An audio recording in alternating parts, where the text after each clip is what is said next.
साथियों नमस्कार। स्वागत आप सभी का आपके अपने YouTube channel Lonia chemistry classes में। पिछले क्लास में अपन ने पॉलीन्यूक्लियोटाइड, न्यूक्लियोटाइड और न्यूक्लियोसाइड की बात की थी और ये सब मिलकर डीएनए की और आरएनए की प्राइमरी स्ट्रक्चर का निर्माण करते हैं। यहां तक अपन ने पढ़ा था। आज अपन बात करने जा रहे हैं डीएनए की आणविक संरचना के बारे में। अपना टॉपिक रहेगा आज का मॉलिक्यूलर स्ट्रक्चर ऑफ डीएनए। देखिए, molecular structure of DNA, DNA की जो आणविक संरचना है उसके बारे में अपन अध्ययन करेंगे। तो यहां लिख सकता हूं मैं डीएनए की आणविक संरचना। आप सभी जानते हो, छोटी क्लासों में आपने पढ़ा होगा कि आपका जो डीएनए मॉलिक्यूल होता है, डीएनए अणु होता है, वो होता है डबल स्टैंडर्ड। और डबल स्टैंडर्ड का मीन्स हुआ द्विकुंडलित होता है। इसमें क्या होता है कि विभिन्न प्रकार के न्यूक्लियोटाइड आपस में जुड़ते हैं, जिसमें पॉलीन्यूक्लियोटाइड भी जुड़ सकते हैं, आपके न्यूक्लियोटाइड जुड़ सकते हैं, आपस में जुड़ते हैं और एक मैक्रोमोलिक्यूल का निर्माण करते हैं। इसी मैक्रोमोलिक्यूल को आप बोलते हो डीएनए। इसका मतलब डीएनए एक प्रकार का होता है वृहद अणु होता है और जिसका अणुभार बहुत ज्यादा होता है, और वो क्या होता है, आपका डीएनए होता है। एक वैज्ञानिक था इरविन चारगाफ। ये वैज्ञानिक थे इरविन चारगाफ। इन्होंने ये बताया कि आपका डीएनए है, उस डीएनए में एडेनिन की जो संख्या होती है वो सदैव थाइमिन की संख्या के बराबर होती है। यानी एडेनिन की संख्या सदैव बराबर होती है थाइमिन के, और साइटोसिन की जो संख्या होगी डीएनए में वो बराबर होती किसकी, हमेशा ग्वानिन की। ये बात बोल गए थे चारगाफ साहब। चलिए फिर इसी से रिलेटेड आगे की बात करते हैं। बाद में ये भी बताया कि जो विभिन्न प्रकार के वर्ग होते हैं, अलग अलग जो वर्ग होते हैं, उन अलग अलग वर्गों में डीएनए है और आरएनए है। इसका जो रेशियो होता है या जो अनुपात होता है वो अलग अलग होता है। जितने प्रकार के वर्ग है उन सभी में डीएनए और आरएनए का जो अनुपात होगा वो अलग अलग आपको देखने को मिलता है। यहां तक ये बात आ गई। फिर एक वैज्ञानिक थे विल्किंस नामक वैज्ञानिक ने क्या किया, डीएनए है उस डीएनए पर अध्ययन किया, उसकी स्टडी की, और उस टेक्निक का नाम दिया था x-ray crystallography technique. X-ray crystallography technique, इसका हिंदी में भी नाम यही है। इनके साथी थे, अपने साथियों के साथ ही कार्य कर रहे थे। कार्य करने के दौरान इन्होंने एक्सरे क्रिस्टलोग्राफी टेक्निक है उसका अध्ययन किया और डीएनए की स्टडी की। किसका अध्ययन कर रही है, डीएनए की स्टडी कर रहे। आपसे पूछे कि डीएनए का अध्ययन या एक्सरे क्रिस्टलोग्राफी टेक्निक के द्वारा किसने किया, तो आंसर क्या होगा आपका, विल्किंस होगा। कुछ समय बाद में इनके साथ में जुड़ गए वाटसन और क्रिक। इनके साथ में दो साइंटिस्ट और जुड़ गए जिनका नाम आप जानते हो सभी, वाटसन और क्रिक सर। ये दोनों सर आपस में जुड़ गए इनके साथ में, और इन्होंने क्या किया, जुड़ने के बाद में 1953 में एक्स किरण विवर्तन अध्ययन, 1953 की बात कर रहा हूं मैं, एक्स किरण विवर्तन अध्ययन किया। और विवर्तन अध्ययन करने के बाद में इन्होंने एक डीएनए की स्ट्रक्चर दे दी। उस स्ट्रक्चर को अपन बोलते हैं डबल हेलिकल स्ट्रक्चर। यानी डीएनए की जो द्विकुंडलित संरचना थी वो थी वॉटसन और क्रिक्सन ने दी थी, 1953 में दी थी। किसके साथ कार्य किया? विल्किंस के साथ कार्य किया। इन तीनों को संयुक्त रूप से 1962 में नोबेल प्राइज से सम्मानित किया गया। 1962 में डीएनए की खोज की और उस डीएनए की खोज के लिए नोबेल प्राइज से सम्मानित किया गया 1962 में। अब अपन बात करते हैं जो डबल हेलिकल स्ट्रक्चर इनके द्वारा दी गई उस स्ट्रक्चर के बारे में देखते हैं। चलिए, अपनी हेडिंग होगी double helical structure of DNA. देखिए कैसे होती है, उसी की अपन बात करते हैं। Double helical structure of DNA. आप जानते हो डीएनए होता है वो एक प्रकार का द्विकुंडलित होता है। तो यहां हेडिंग हो गई डबल हेलिकल बोल सकते हो या हेलिक्स भी बोल सकते हो।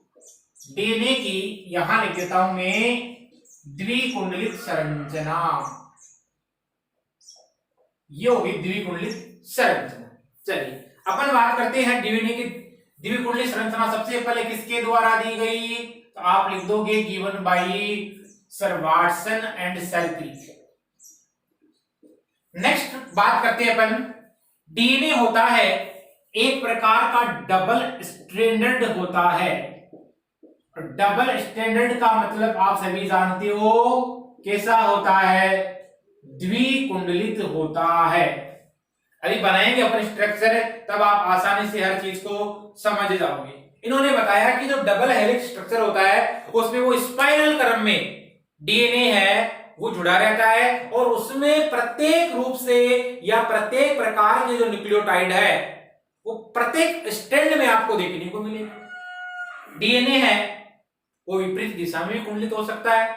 इसके अलावा इसमें जो आपके ऑर्गेनिक बेस पाए जाते हैं उनके मध्य आपको देखने को मिलेगी यहां हाइड्रोजन बॉन्डिंग देखने को मिलती है।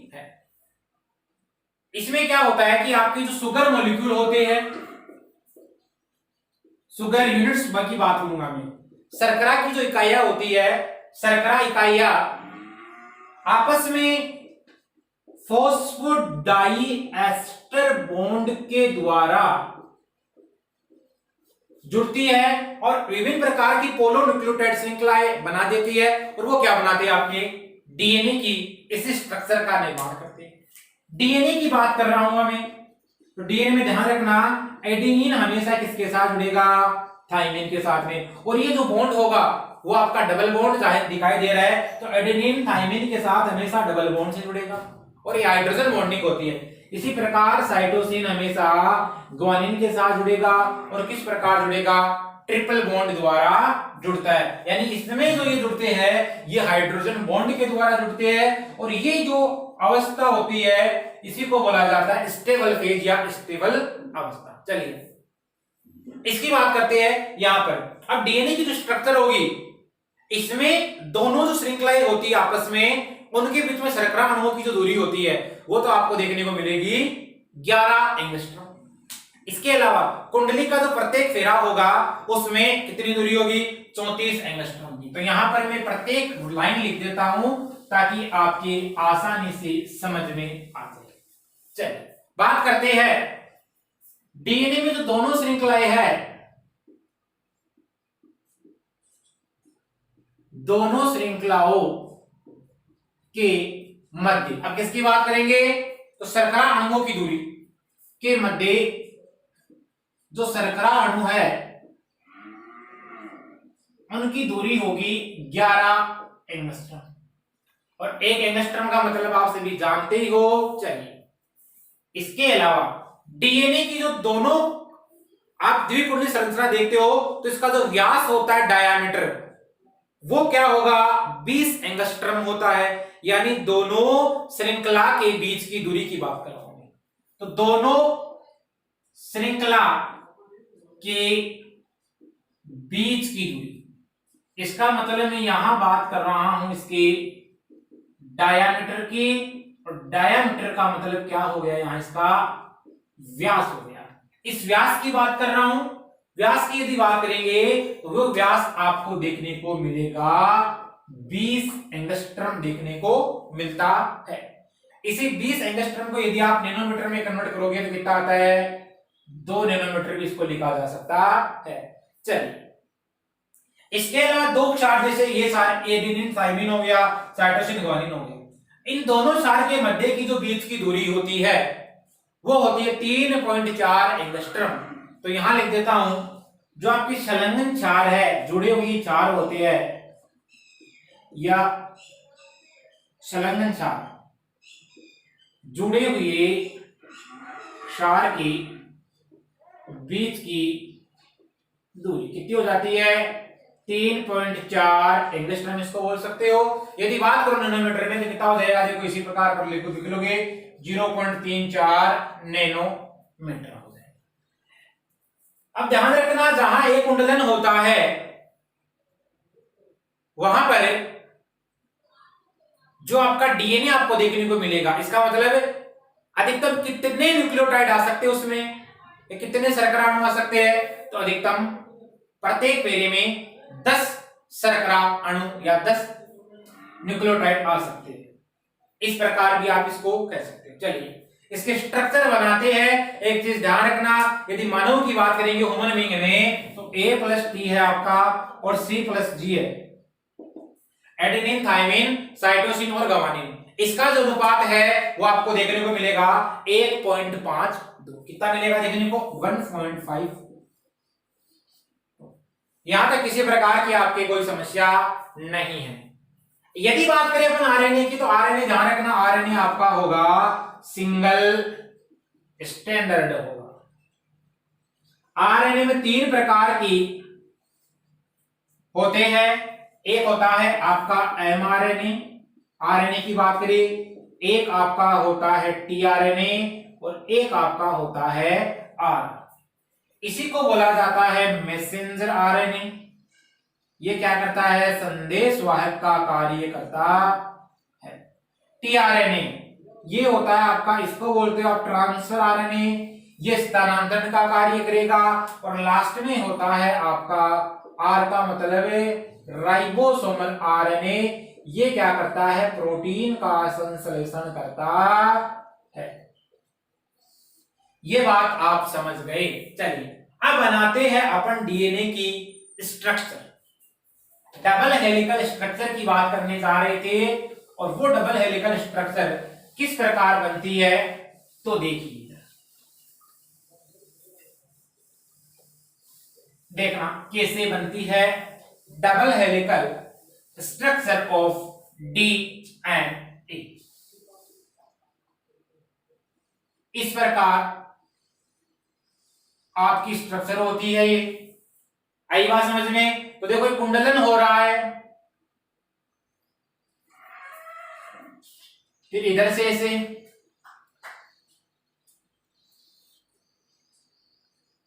डबल हेलिक्स, इसका मतलब डबल हेलिक्स स्ट्रक्चर बना रहा हूं।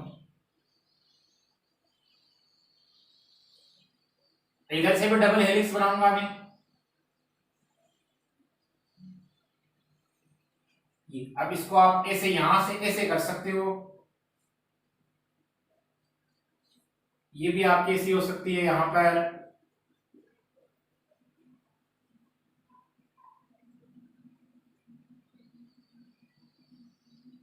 देख रहे हो आप, देख पा रहे हो, ये जो स्ट्रक्चर आपको दिखाई देगी ये डीएनए की स्ट्रक्चर है, और ये डीएनए की डबल हेलिकल स्ट्रक्चर आप देख रहे हो। चलिए, अब देखना इसमें क्या होता है। एक जो सिरा होता है, यदि वो आपका होगा 5 डेज, तो दूसरा सिरा कौन सा होगा, हमेशा 3 डेज होता है। और यदि एक सिरा 3 डेज होगा तो दूसरा सिरा कैसा होगा, 5 डेज होगा। मान लो ये सिरा आपका 5 डेज है, तो देखो ये सिरा कौन सा होगा, इसका 3 डेज होगा। और इधर से ये 3 डेज है, इसका मतलब है आप ऐसे आए और ये कौन सा हो गया, 5 डेज हो गया। इसमें क्या होती है, जैसे एडेनिन और थाइमिन साइटोसिन आपका गुआनिन से जुड़ेगा और ट्रिपल बॉन्ड द्वारा जुड़ेगा। ये एक प्रकार की हाइड्रोजन बॉन्डिंग होती है।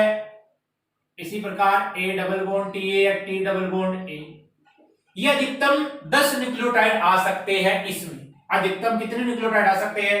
10 न्यूक्लियोटाइड आ सकते हैं। ये आप देख पा रहे हो, ये एंगस्ट्रम होता है 20 एंगस्ट्रम, 20 एंगस्ट्रम। इधर लिख रहा हूं मैं 20 एंगस्ट्रम, और 20 एंगस्ट्रम क्या है? ये डायामीटर है, या जिसको आप बोलते हो व्यास। यहां पर पूरी में क्या होगा, मैं यहां पर इसे लिख रहा हूं, इसको इसे बना देता हूं। यहां पर आपके जो क्षार है वो जुड़े रहते हैं, और अधिकतम कितने आ सकते हैं? 10 आ सकते हैं। चलिए अब देखो, ये एक कुंडलन यहां से जो शुरू हो रहा है और यहां आके खत्म हो रहा है, इसका मतलब है यहां से लेकर यहां तक इस एक कुंडलन की प्रत्येक फेरे की जो दूरी होती है वो आपको देखने को मिलेगी 34 एंगस्ट्रम।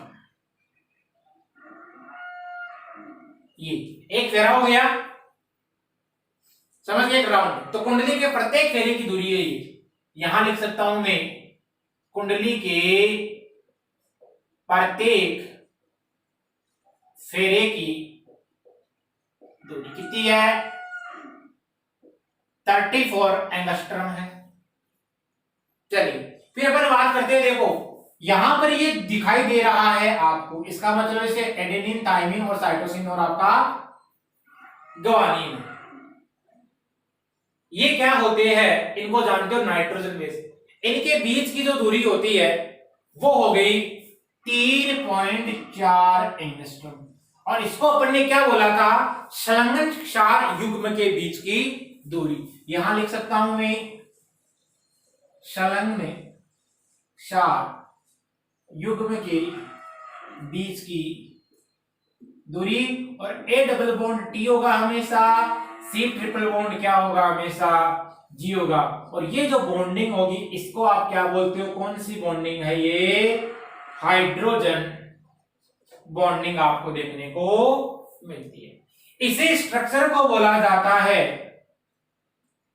ये जो संरचना है या ये फिगर जो मैंने बनाया है ये होगा double helical structure of DNA. Double helical structure of DNA. ये अपन ने बात की आज double helical structure of DNA, कि डीएनए का डबल हेलिकल स्ट्रक्चर किस प्रकार बनता है। दोस्तों यदि ये वीडियो क्लास आपको पसंद आ रही है तो इसको अधिक से अधिक अपने यार दोस्तों में शेयर कीजिए। थैंक्स।